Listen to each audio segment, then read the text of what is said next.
예수님에게는 있고 나에게는 없는 거. 뭐 많죠. 많이 있어요. 우리가 다 아는 내용이고 언젠가도 이 부분을 가지고 설교도 했던 부분이기도 합니다.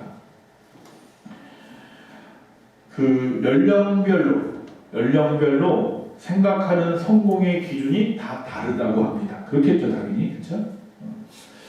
그러면 10대 때는 어떻게 하면 성공이라고 생각하는지 아십니까? 10대 청소년들은 부자 아버지가 있으면 성공이라고 생각을 한다고 합니다.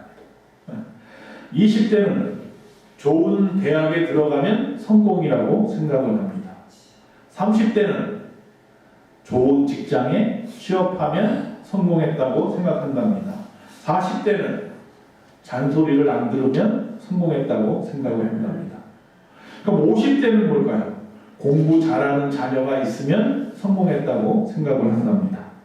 60대는 아직도 돈을 벌고 있으면 성공했다고 생각을 한답니다. 70대는 건강하면 성공했다고 생각을 한답니다. 그럼 80대는 본처가 밥을 차려주면 성공했다고 생각을 한답니다. 90대는 뭘까요? 어디선가 아직도 연락이 올 때가 있으면 성공했다고 생각을 한답니다. 100세는 뭐예요? 100세는 아침에 눈을 뜨면 성공했다고 생각을 한답니다. 그런데 사실 우리는 예수 믿는 우리는 주님을 만나면 성공인 줄로 믿습니다. 나는 주님을 만났습니까? 주님을 만났으니까 여기 있지요. 그렇다면 그분과 오늘도 동행했습니까? 그분과 오늘도 함께 하셨습니까? 제가 한번 여러분에게 질문해 보는 것입니다. 마태복음에 보면 예수님의 이름이 나옵니다. 그 이름을 임마누엘이라 하리라. 그래서 임마누엘. 뭐예요? 우리와 함께 하신다. 우리와 함께 하신다. 우리가 그분을 예수님, 임마누엘이라고 부른다는 이야기는 오늘도 우리와 함께 해주세요 라는 거예요. 정말로 우리는 인간의 몸으로 오셔서 우리와 함께 하시는 그분과 오늘도 동행하고 있습니까? 오늘도 그분이 나의 삶 속에서 느껴지셨다면 오늘도 성공한 줄로 믿습니다. 어느 목사님 말씀에 나중에 우리가 어떻게든지 천국에 가면 예수님을 만날 텐데 대부분의 성도들은 예수님하고 인사할 때 어떻게 인사한다고요? 아이고 예수님 처음 뵙겠습니다. 만나 뵈서 반갑습니다. 이렇게 인사한단 말이에요. 여기는 그럴 사람이 없기를 바랍니다. 할렐루야. 오늘 말씀 속에서 우리가 만납시다. 미리 예수님을 만납시다. 나중에 천국 가서 처음 만나는 분처럼 대하지 마시고 늘 우리 삶 속에서 매일같이 만났던 그분 또 만나는 것으로 그렇게 만났으면 좋겠습니다. 여러분 예수님을 만나야 합니다. 예수님을 만나야 합니다. 여러분 가족 중에 아직도 예수님을 만나지 못한 분이 있다면 여러분에게 사명입니다. 예수님을 만나야 합니다. 그 영혼이 예수님을 만나야 삽니다. 여러분 예배를 오늘도 이렇게 모여서 예배를 드립니다. 여러분 예배가 성공하려면요 예배를 여러 번 그 횟수를 많이 드려야만 예배가 성공하는 것이 아니라 이 예배 시간에 예수님을 만나야 성공하는 거죠. 우리가 기도 많이 합니다. 기도 시간을 늘려야 성공하는 것이 아니라 예수님을 만나야 그 기도가 성공하는 겁니다. 결국 부자가 되고 또 세상에서 권력이나 명예가 많아져도 예수님을 못 만났다면 반대로 그 사람은 실패한 인생이 되는 것입니다. 누가복음 20장에 보면 예수님께서 부활하셨죠. 그리고 그 빈 무덤가에 여인들이 찾아갔습니다. 그 새벽에. 그때 천사가 그에게 말합니다. 어찌하여 산 자를 죽은 자 가운데서 찾느냐. 그분은 뭐예요? 살아나셨다. 할렐루야. 거기서 끝나지 않고요. 또 의미심장한 이야기를 해요. 천사가 뭐라고 말하냐면 갈릴리에서 그분이 너희에게 하신 말씀을 기억해 보아라 그랬습니다.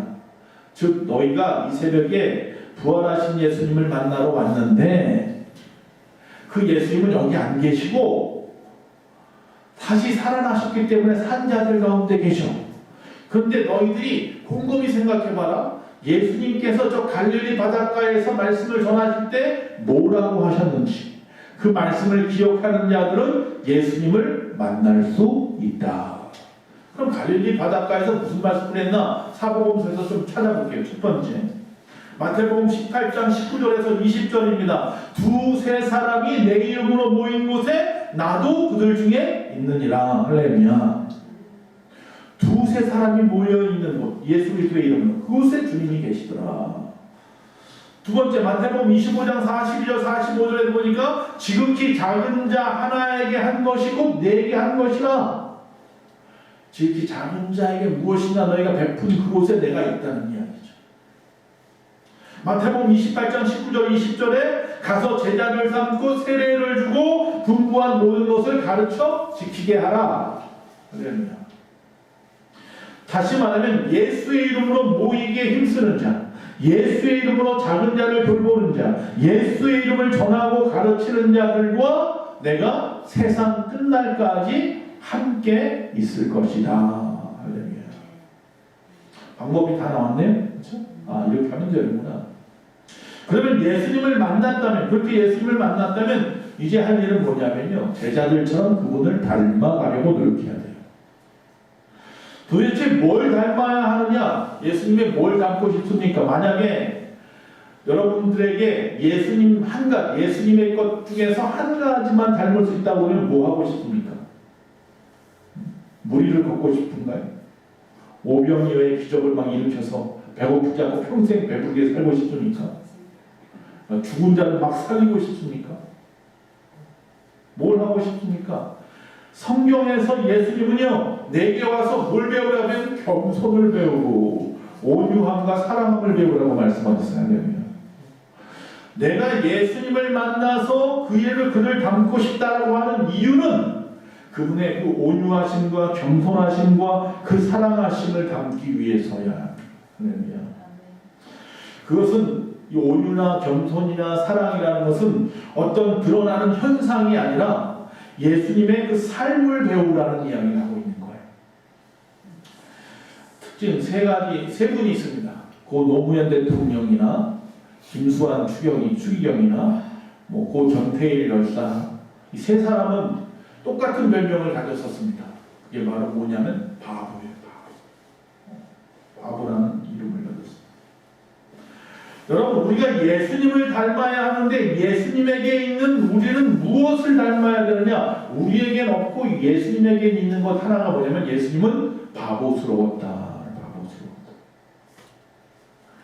어리숙하고, 그러나 그 어리숙함 때문에 친근함을 안겨주는 그 바보의 원조가 바로 예수님이셨습니다.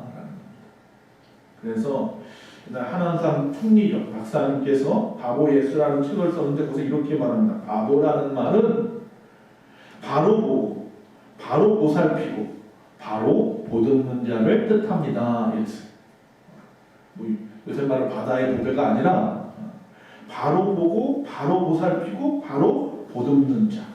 즉 채우는 것이 아니고 비워야 하고, 높아지는 것보다 낮아져야 하고, 중심보다는 변방이 되어야 하고, 1등보다는 꼴등이 되려고 하는 사람이 바보입니다. 근데 우리 예수님이 그러셨다는 거죠. 예수님은 궁정에 계시지 않았어요. 너희들이 이 광야에 왜 나왔느냐? 예수님을 만나러 왔는데, 그분을 갖다가 화려한 자들처럼 찾으려면 궁정에 나가서 찾아라. 하나님의 아들로 온 예수님은 세상 가운데에서 경쟁에 밀리고, 그래서 가장 바닥 가운데 밑바닥에서 소외된 자들, 그렇죠? 가난한 자, 고아와 과부, 병든 자, 그래서 고통당하는 사람들과 늘 함께 하려고 노력하셨다라는 거예요. 세상 사람들은 안 그렇습니다. 똑똑한 사람, 돈 많은 사람, 권력 많은 사람, 명예가 있는 사람, 나에게 좀 도움이 될 만한 사람들에게만 가서 붙어 있지. 누가 가난한 자, 소외된 자, 고통받는 자와 함께하고 싶어 하냔 말이죠. 그래서 우리 예수님은 바보입니다. 세상에서는 경쟁에서 이기는 법을 가르쳐 줍니다. 그러나 교회만큼이라도 힘들고 어려운 자를 돌아보는 것을 가르쳐야 하지 않겠냐. 솔로몬이 전도서에서 끊임없이 이야기하는 게 뭐예요? 헛되고 했더니 모든 것이 다 헛되다라고 말했어요. 바보가 되십시오. 우리가 선교지를 돌아봅니다. 바누아투, 차드와 모리셔스, 인도, 필리핀, 불가리아, 우리와 관계 있는 선교사님들이 거쳐갔고 지금도 계신 그곳들입니다. 그분들이 그곳에서 선교할 때 똑똑한 척하면 선교가 될 줄 아세요? 안 됩니다. 그들이 그곳에서 내가 돈 많은 척하면 선교가 될까요? 안 됩니다. 오히려 그들처럼 낮아져야 하며 그들처럼 아파해야 하며 온유와 겸손과 사랑으로 나아가야 합니다. 좀 바보스럽고 어리숙해야 그들이 친구처럼 다가옵니다. 바보가 되어야 합니다. 예수님 때문에 바보라는 소리를 듣는 것이 사실은 인생의 성공입니다. 예수님을 닮았다면서 잘 살고 싶어 하고 높아지려고 하고 싶고 또 유명해지고 싶고 이건 진짜 바보입니다. 우리 예수님이 진짜 바보가 아니라 바보스럽다라는 거지요. 예수님은 그 엄청난 하나님의 능력으로도 절대로 자신을 드러낸 적이 없어요. 세상 사람들은 끊임없이 자기를 드러내고 싶어서 난리야. 예수 믿는다는 사람들조차도 어떻게든지 자신의 이름을 갖다 세상에 드러내고 싶어요. 우리 예수님은 나귀 타고 오셨는데 우리는 삐까번쩍하는 것만 타고 다니거든요. 우리 예수님은 십자가에 죽으셨는데 우리는 이 땅에서 어떻게 하면 좀 더 살아보겠다. 아웅다웅하고 살아. 바보가 되십시오. 바로 보십시오. 바로 보살피고 바로 보듬는 자가 되십시오. 이게 진짜 예수님을 닮는 겁니다. 두 번째, 예수님의 눈물을 닮아야 합니다. 예수님에게는 있는데 우리에게 없는 거, 눈물입니다. 사람들은 이 웃음을 좋아합니다. 웃으면 건강하다고 생각합니다. 웃으면 좀 뭔가 좀 바람직한 것, 고급스러운 것이라고 생각합니다. 그런데 울면 어떤 절제력이 없다든지 아니면 추잡해 보일 수도 있고 아니면 더러워 보일 수도 있고 비이성적인 사람이라고도 생각할 수도 있습니다. 즉 패배한 사람들이나 우는 거라고 생각할 수도 있습니다. 그런데 예수님이 물론 웃기도 하셨지만 성경에 보니까 눈물을 흘리셨더라. 성경에는 3번 정도 눈물을 흘린 장면이 나옵니다. 첫째는 그의 친구라고 했던 죽은 나사로가 죽었을 때 우셨다. 그리고 종려주일날 나귀를 타고 예루살렘에 들어가서 예루살렘 성전을 들어가서 성전을 갖다 다 정화했죠. 그리고 성전을 바라보시면서 우셨어요. 무너질 성전, 더럽혀진 성전. 히브리서 5장 7절에 보니까 죽음을 앞두고 겟세마네 동산에서 우리 예수님이 하나님 앞에 십자가 지기 전에 그렇게 간절히 땀방울이 핏방울 되도록 기도하셨죠. 근데 히브리서 5장 7절에 보니까 통곡과 눈물로 기도하셨다 그랬어요. 예수님이 우셨는데 왜 우셨어요? 사실은 우리 때문에 우셨어요. 우리 때문에. 즉 그분의 눈물의 이유는 우리 때문입니다. 그런데 우리 때문인데 왜 우셨을까요? 사랑스러워서 사랑에 흘린 눈물입니까? 아니면 회개하고 돌이키지 않는 안타까움에 흘리는 눈물입니까? 예수님이 나 때문에 우셨다면 감격해서 감사해서 우실까요? 아니면 안타깝고 정말로 힘들어서 우실까요? 스스로 합니다. 여러분 자신만 알 수 있습니다. 요새 힐링이 대세죠. 힐링이라는 말 많이 쓰죠. 이 힐링이 대세인 요즘 세대에서 특별히 이 열정이 없는 사람, 또 감정이 없는 사람들, 그래서 감사할 줄 모르는 사람들, 그래서 사랑이 없고 진실하지 못한 사람들, 그래서 울 줄 모르는 사람들은 힐링이란 말하고 상관이 없는 삶이라고 합니다.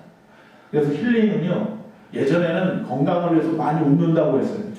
웃음 전도사들이 많이 있었는데 요새는 뭐라고 말하냐면 많이 울어라. 많이 울어라. 내 안의 것들을 다 쏟아놓아라. 그래서 웃음도 물론 마음을 다스리는 방법이지만 우리 안에 얽히고 설킨 마음들, 답답한 마음들, 분하고 노한 마음들 푸는 방법은 뭐냐면 목 놓아 우는 것이 좋다고 합니다. 여러분 또 시편 기도문에 보십시오. 시편 150편이 있는데 그 150편에 보면 끊임없이 뭐가 나와요? 눈물이 나옵니다. 눈물의 시편이 많이 있습니다. 몇 구절만 좀 찾아볼게요. 눈물을 흘리며 씨를 뿌리는 자는 기쁨으로 거두리라. 내가 눈물 흘릴 때에 잠잠하지 마옵소서. 내 눈물이 주야로 내 음식이 되었도다. 나의 눈물을 주의 병에 담으소서. 내가 탄식함으로 피곤하여 밤마다 눈물로 내 침상을 띄우며 내 요를 적시나이다. 내가 눈물 골짜기로 지나가나이다. 눈물의 시가 많이 있어요. 또 주님은요 분명히 말씀했습니다. 당신을 위해서 울지 말고 너와 내 자녀를 위해서 울라라고 말씀하셨습니다. 이 민족이 이처럼 위태로울 수가 없습니다. 물론 전 세계가 다 그렇습니다. 지금이야말로 눈물이 필요한 때라고들 합니다. 요즘 교회마다 눈물의 기도가 가득하답니다. 특별히 혼자 사시는 어르신분들이 교회마다 많아지고 또 병드신 분들이 많아지고 특별히 또 경제적으로 어려움 당하는 분들이 그 어느 때보다도 많아서 어느 교회든지 새벽마다 어느 교회든지 중보기도회 때마다 뭐예요? 눈물로 기도하는. 우리 교회는 눈물로 기도하나요? 새벽에는 눈물로들 기도하는데 사랑하는 만큼 아프고 아픈 만큼 눈물이 나는 것입니다. 제가 80년대 말 87년부터 신학교를 다녔는데 그때만 해도 신학생들이요 학교 끝나면 집에 안 갔어요. 그 안에 대강당에 가서 밤새도록 입을 뒤집어 쓰고 눈물로 기도하는 아이들이 청년들이 신학생들이 꽤 많았어요. 뭐 기숙사에 사니까 밤샐 수 아니요. 집에 있는데도 안 가고 거기서 눈물로 계속 한 아무리 적어도 10여 명 이상은 매일 밤마다 그렇게 기도하고 있었어요. 근데 지금 신학교 대강당에 가서 밤새도록 기도하는 사람이 몇이나 눈 씻고 봐도 없을 거예요. 눈물이 말라버린 세대라고 합니다. 세 번째, 좀 고집을 좀 부여해요. 예수님은 고집쟁이. 예수님께서는 세상에 계실 때 크게 세 가지 일을 하셨습니다. 우리가 잘하는 거예요. 가르치시고, 전하시고, 고치셨죠. 세 가지였어요. 누가복음 4장 40절에 보면요. 안식일이 지나기를 바라고 기다렸다가 백성들이 안식일에 해가 지자마자 사람들이 막 예수님에게 달려옵니다. 그래서 거기 보니까 해질 적에 각색병으로 앓는 자 또 앓는 자 있는 사람들이 다 병인을 데리고 나오매 예수께서 일일이 그 위에 손을 얹으사 고치셨다 그랬어요. 나오는 족족 다 붙잡고 기도하셨어요. 마태복음 8장 16절에도 저물매 사람들이 귀신 들린 자를 많이 데리고 예수께 오거늘 예수께서 말씀으로 귀신들을 쫓아내시고 병든 자를 다 고치셨다 그랬어요. 좀 쉬실만도 한데 다 오는 족족 다 붙잡고 밤새도록 기도하시고 병자를 고치셨어요. 마가복음 3장 21절에 보니까 예수님을 그래서 뭐라고 하냐면 미쳤다고 해요. 미쳤다. 예수님의 친척들이 예수님을 붙잡으러 왔어요. 음식 드실 틈이 없이 바쁘신 그 예수님, 그분은 어떻게 보면 사람들이 볼 때 정상적으로 보이지 않았습니다. 미쳤다는 소문이 그래서 퍼지기 시작했습니다. 친척들은 아마 예수님을 보호하려고 붙잡으러 왔는지도 모릅니다. 무엇이 예수님을 미친 사람처럼 보이게 했느냐? 우리가 이 미쳤다라는 말의 언어의 어원을 보면 우리말로는 정신이 나갔다예요. 그렇죠?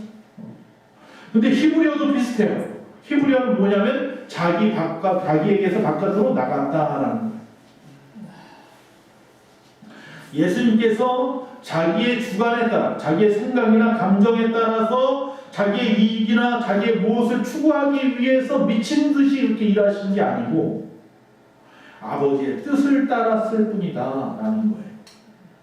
즉 다시 말하면 예수님께서 자기 중심적인 삶으로 그 일을 행한 것이 아니라 성령의 이끄심을 따라서 자신을 떠나서 자신 밖에 있고 그분이 우리 가운데 오셔서 그분이 일하시는 거죠. 그래서 제정신이 아니었어요. 미치는 거죠. 우리는 과연 주님을 위해서 미칠 수 있습니까? 주님은 우리를 살리기 위해서 미치셨는데 십자가에 죽으셨는데 우리는 그런 고집이 좀 있어야 되는데, 주를 위해서.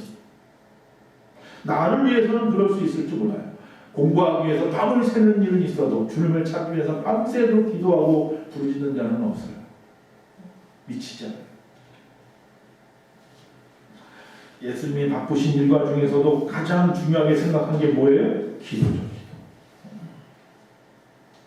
누가복음 5장 15절에서 16절 예수의 소문이 더욱 퍼지며 수많은 무리가 말씀을 듣고 자기 병도 고침을 받고자 하여 모여오되 예수는 물러가 산적한 곳에서 기도하십니다.